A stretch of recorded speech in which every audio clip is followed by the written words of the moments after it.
Alright, I wanted to check out a JCS inspired video. We got The Destructive Case of Joshua Powell. Let's check it out. I know you belong to somebody new, but tonight you belong to me. Just had what is probably the most erotic experience I've had in my entire life. Whoa. I just hate to say it. I mean, of course, 'cause I haven't had that many experiences, but Susan has been feeling ill. She had a cold, and I offered to rub her feet, to rub her toes, to give her some stimulation. That went on. I probably rubbed her feet, her toes, her beautiful feet. She has such pretty feet. Okay, this guy has a foot fetish. It was pretty beautiful. And I know she felt it. I mean, I know she couldn't have missed it. She's not naive either. I know from what I've read in her journals. That girl is not naive. Wait. When I started massaging her legs, I would have loved to go all the way up her legs, but I did do her calves It's not his wife he's talking about. because her feet were resting in my crotch. So Probably, is this some like underage girl or something? What the fuck? she didn't seem to mind at all having me that close. I mean, I was close. I was touching her with my crotch. This is Stephen Powell. In January of 1976, Stephen Powell and his then-wife Terry Powell gave birth to their son, Joshua Powell. Terry has claimed that throughout Josh's childhood, Stephen would allow Josh to do whatever he pleased, with very little discipline. Okay. Stephen would also have a tendency to show Joshua pornography at a very young age. Oh, During that's weird. Josh's teen years, it has been said that Josh once attempted to commit suicide.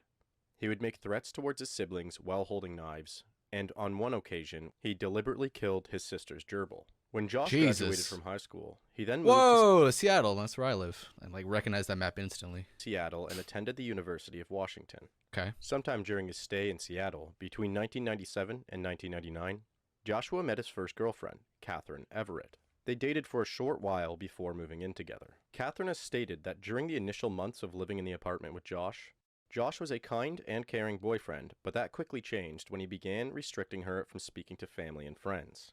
Catherine began to feel trapped and unsafe around Josh, so she decided to plan a vacation to Utah and never came back. She then broke up with Josh in November of the year 2000. Very soon after the breakup, Josh would go on to meet a woman by the name of Susan Cox at a party hosted by mutual friends. The relationship moved very quickly, and Josh and Susan would tie the knot. They are in April young. of 2001. My After man the looks wedding, like he's the like two of them barely moved back 20. to South Hill, Washington, to live with Josh's father, Stephen Powell. Stephen quickly became. Wait. Oh no! Wait. Oh, was he talking about his son's wife? Oh, what the fuck, dude? Oh, that is weird. Wait, why'd they move in with their? Oh, wait, they got married and they moved back, and he moved back home. Washington to live with Josh's father, Stephen Powell. Stephen quickly became infatuated with Susan. Oh God, He that began is writing weird. obsessive notes in his own personal Wait, did he kill journal, his dad? secretly reading Susan's diary, sharing love songs online, and even making voyeuristic videos of her very frequently. Oh God, dude, that is weird. That's Susan.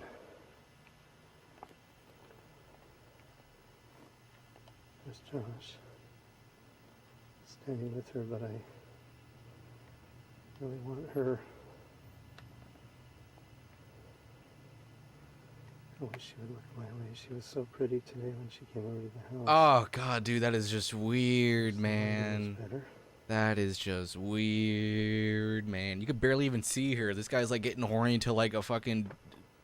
What is that? Like 2 pixels of a nose?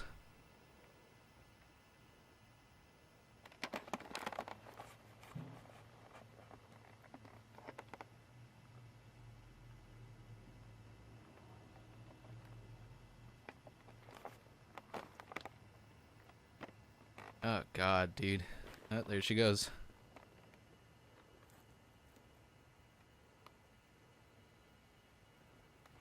Zooming in on the butt, right? Okay. This is, oh, dude, I feel weird watching this. What is going on?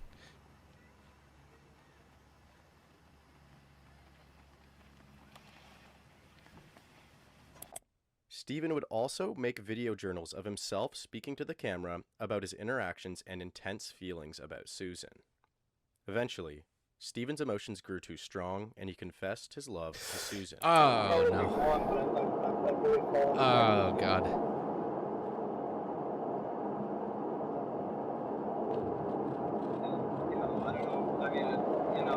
Was this in a car or something? Where are they?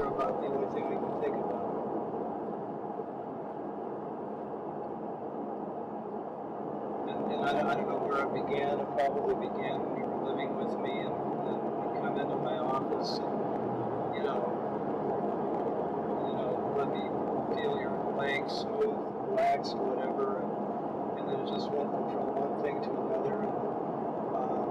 And, that experience on the couch, on your couch in Yakima 6 months ago was just, I know that, it was a massage, right? But just being with you for 2 hours and holding you, and maybe I'm getting the wrong signals from you. Maybe I'm interpreting something that I shouldn't be interpreting.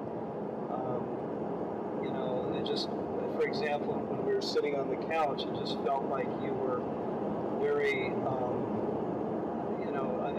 I was extremely aroused, and I think Oh you my were God, somewhat dude. aroused, at least I thought. You were somewhat aroused. But Susan, I don't know where you're going. Where do you think he's going with it? I'm married to your son, and I should just be the daughter-in-law, I know. which puts me a step beneath your own children.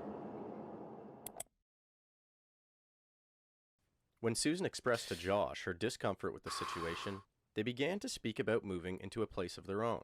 Shortly after this, Stephen made a move on Susan and tried to kiss her. It was after this incident that Susan and Josh finally decided to move into their own apartment in West Valley City in Utah. Should have done that Despite the a lot relationship earlier. beginning to show signs of toxicity, the two went on to give birth to their first son, named Charles, in 2005, Okay. and then to their second son, named Braden, in 2007. Unfortunately, the weird advances from Josh's father didn't end with the move. As Josh would stay in good contact with Stephen, and Stephen would make weird statements over the phone about Susan. And I would have once broke contact off instantly, man. Like, what the fuck, Dad? What do you... Come on. Stephen mailed a package to That's Utah just weird, containing dude. graphic This is images weird. of naked I men. don't want to be around you As anymore. this behavior began to further strain the relationship between Josh and Wait, Susan what? of naked men. And once Stephen mailed a package to Utah containing graphic images of naked men. Oh, just naked men, not himself, just naked dudes. As this behavior began to further strain the relationship between Josh and Susan, Josh began spending money very irresponsibly. He would also begin to treat Susan in similar ways to that of which he treated his ex-girlfriend, Catherine. He became more and more unstable and controlling, as well as more and more possessive. Nearing the end of 2007, just after the birth of their second child, Josh and Susan declared bankruptcy, citing that Josh possessed about $200,000 in debt. of debt.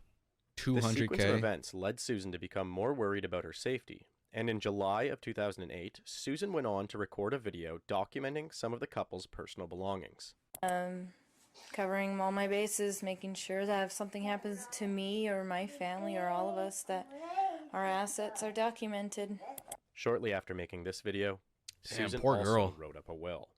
Contained in that will, Susan made this statement: "If I die, it might not be an accident, even if it looks like one." On December 6th, 2009, a neighbor of the Powell family stops by the house while Josh is still at work to visit Charles, Braden, and Susan.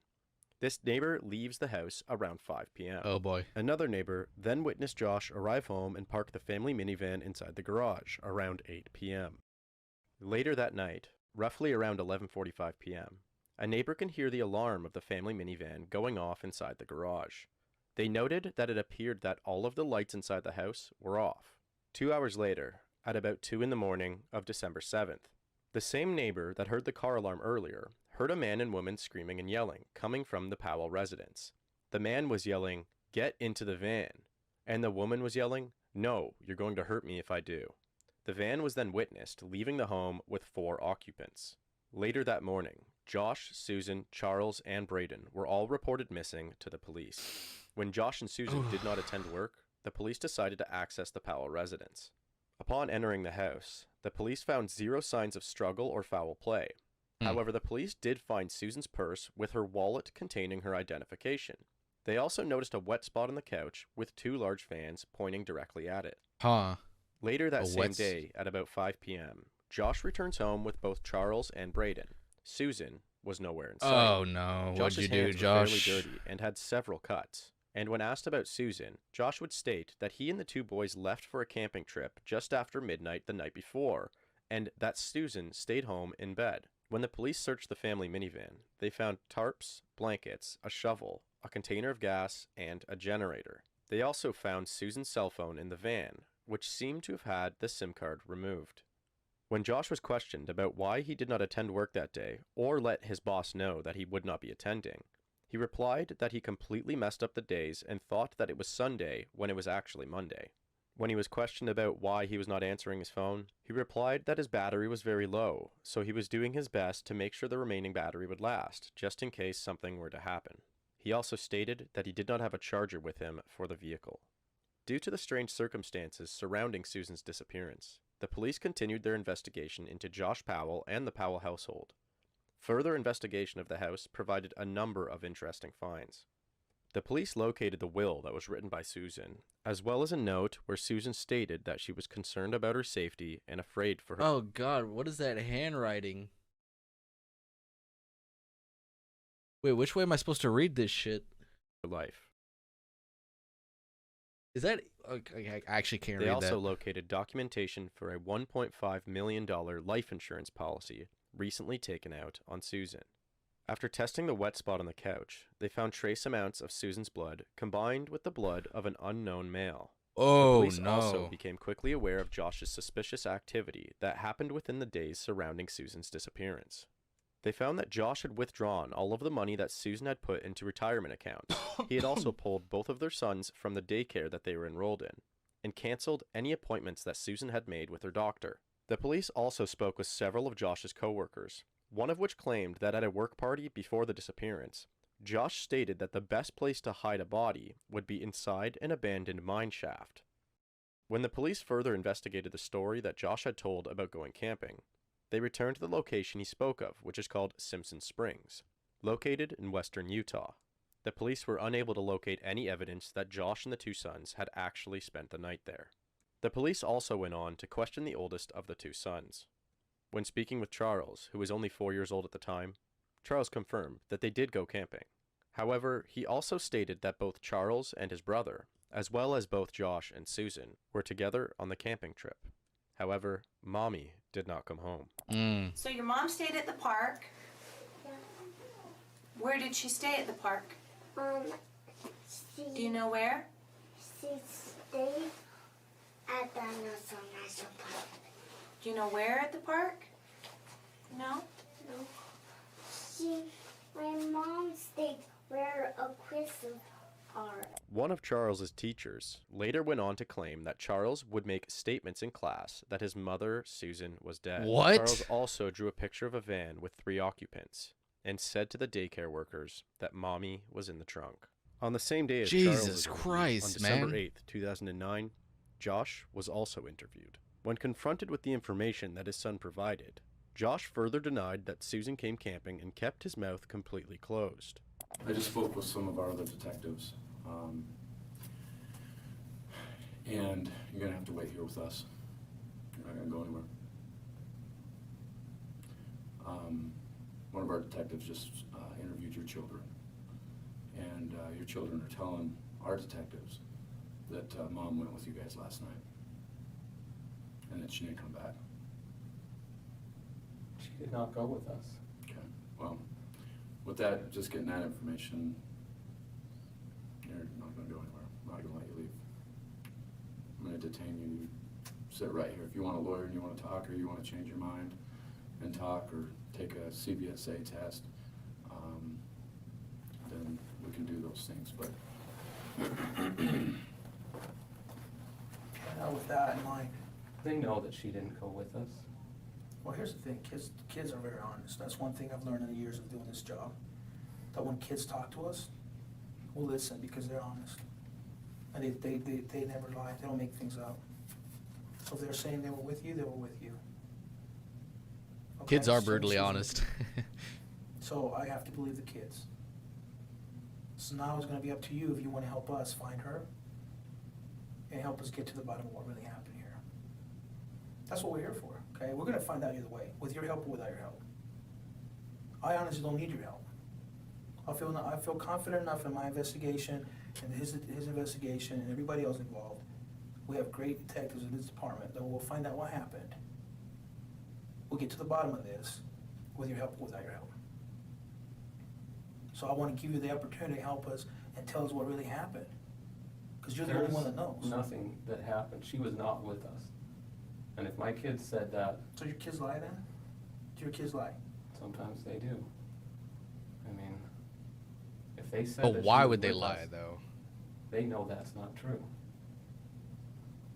So if they And say... if they said that she was with us, then I guess that would put her out in the Pony Express. Okay, and that's my concern. Josh then quickly retained an attorney and was labeled as the main person of interest in the disappearance of Susan.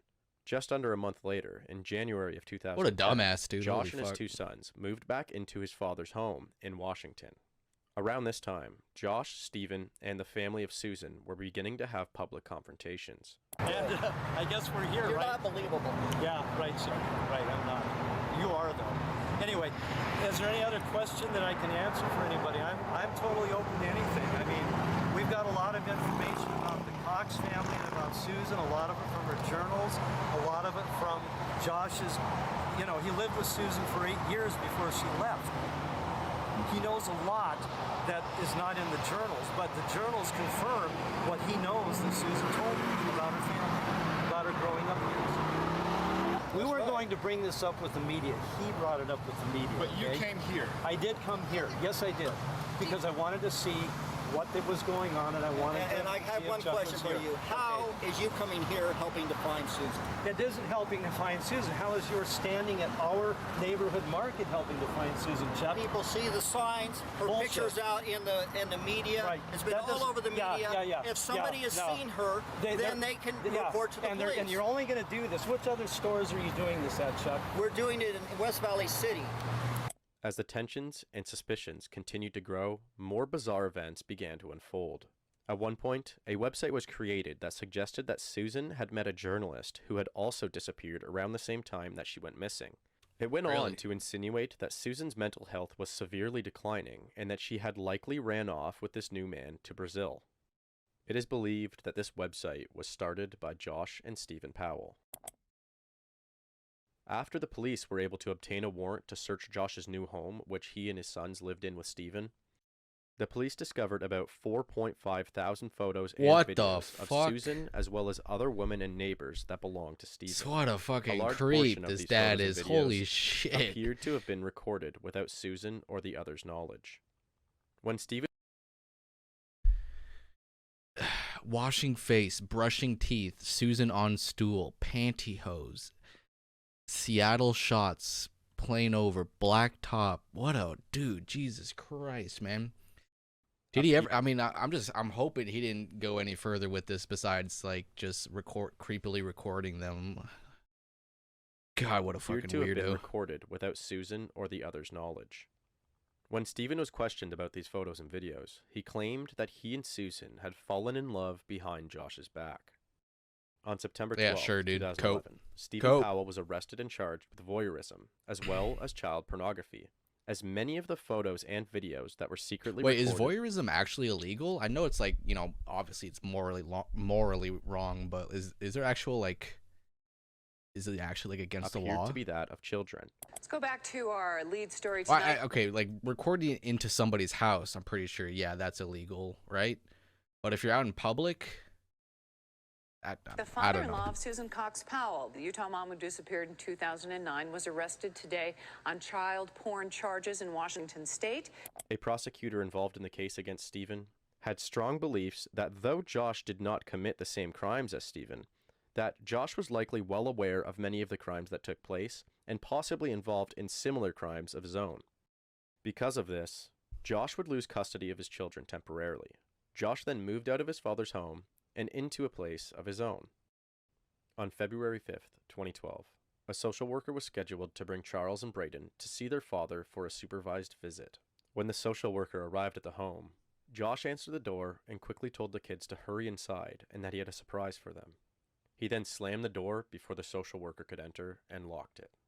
Hey, I'm on a supervised visitation for a court-ordered visit, and something really weird has happened. The kids went into the house, and the parent, the biological parent, whose name is Josh Powell, will not let me in the door.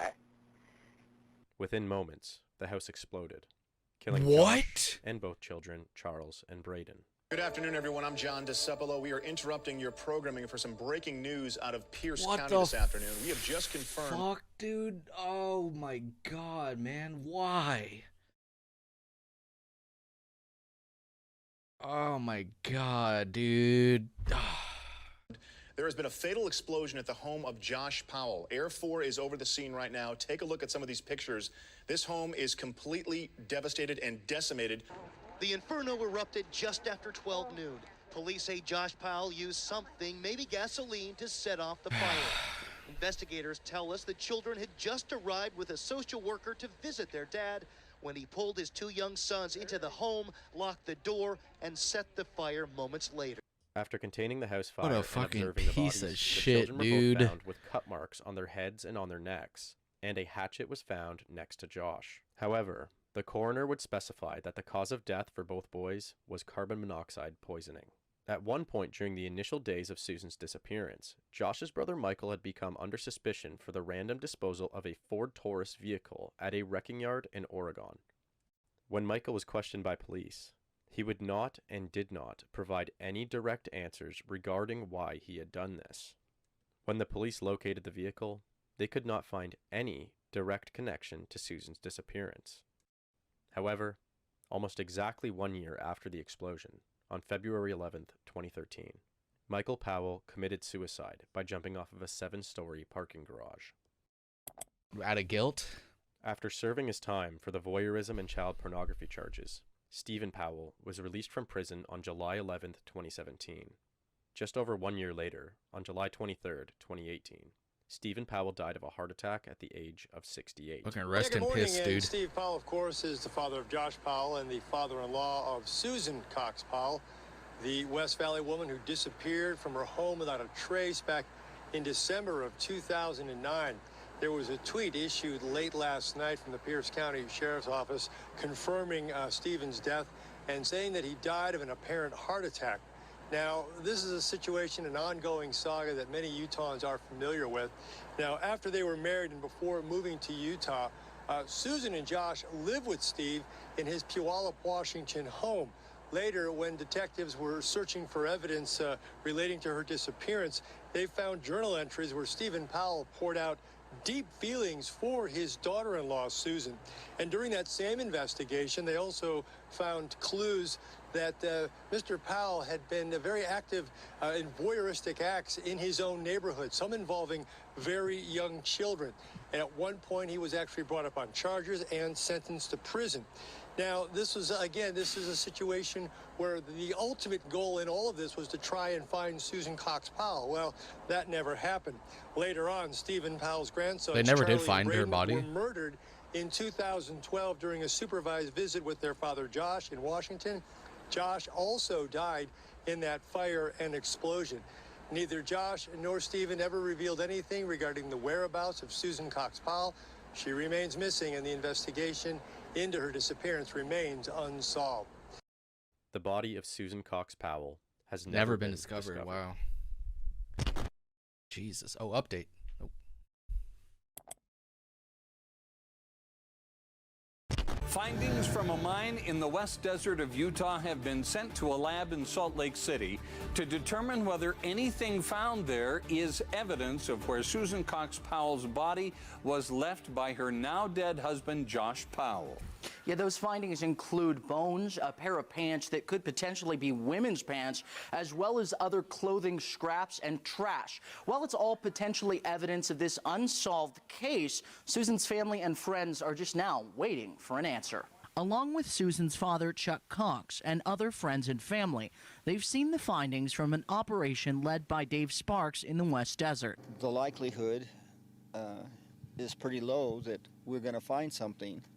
But on the other hand, she's still out there somewhere. Tips regarding the possible location of Susan Cox Powell continued to roll in during the years following the deaths of Josh, Michael, Stephen, and the boys. A search team led by successful YouTuber Dave Sparks, or Heavy D Sparks, who is known for taking a second look into true crime cases that have potentially gone cold, began to follow up tips regarding Susan's possible location. The team was pointed toward a mine shaft not far from the camping site that Josh had told investigators he and the kids went on the night Susan went missing. Chuck Cox, Susan's father, spoke with the news and told them that a team had uncovered what they believed were human bones as well as what appeared to be women's clothing. The bones and the clothing were then taken to a lab to be tested in February of 2022. This same mine had been investigated by West Valley City Police detectives in the weeks after Susan vanished. Chuck also told the news this: "I'm feeling pretty confident that it's going to be found that this is Susan. It makes much more sense than some of the other leads, by location and the items that were found. I just think they found at least a portion of her remains. If not her, then someone else will get some closure for their family." Two experts contacted by Chuck looked at the pictures of the bones. They reached differing opinions on whether the bones belonged to a human or an animal. However, on February 25th, 2022, the DNA results came back and the clothing was determined to not belong to Susan.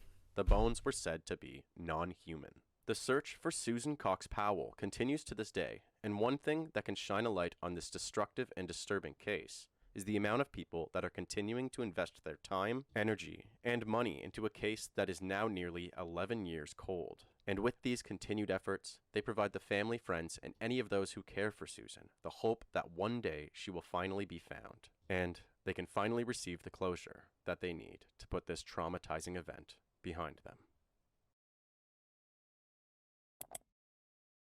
Man, what a terrible story. Holy shit, dude. Jurors decided the state was negligent in how it handled Charlie and Braden Powell. The boys were murdered by their father while they were supposed to be in protective custody. As a result, state taxpayers will now have to pay nearly $100 million in damages.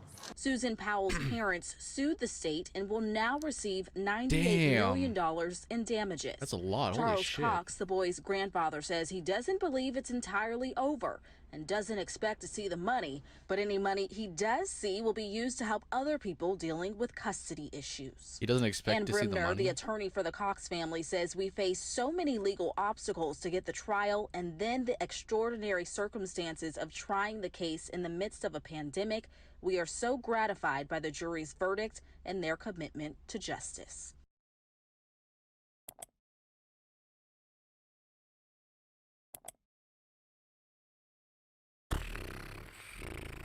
This is the sickest case ever. His dad is the creepiest man ever. I feel like this case is like an example of, God, man, bad parenting, terrible parenting can just fucks people up, man. Like, just, God, man, just be a good parent, man. Don't ruin your kids' lives. Oh, man, that sucks. I'm talking about Steven. Josh, too, was also, like, obviously a terrible dad, but I feel like it goes all the way back to Steven, and it might even go further back from there. But like the way that Steven raised Josh and Michael, and just how his relationship with the daughter-in-law afterwards is just fucking, God, it's just weird, man.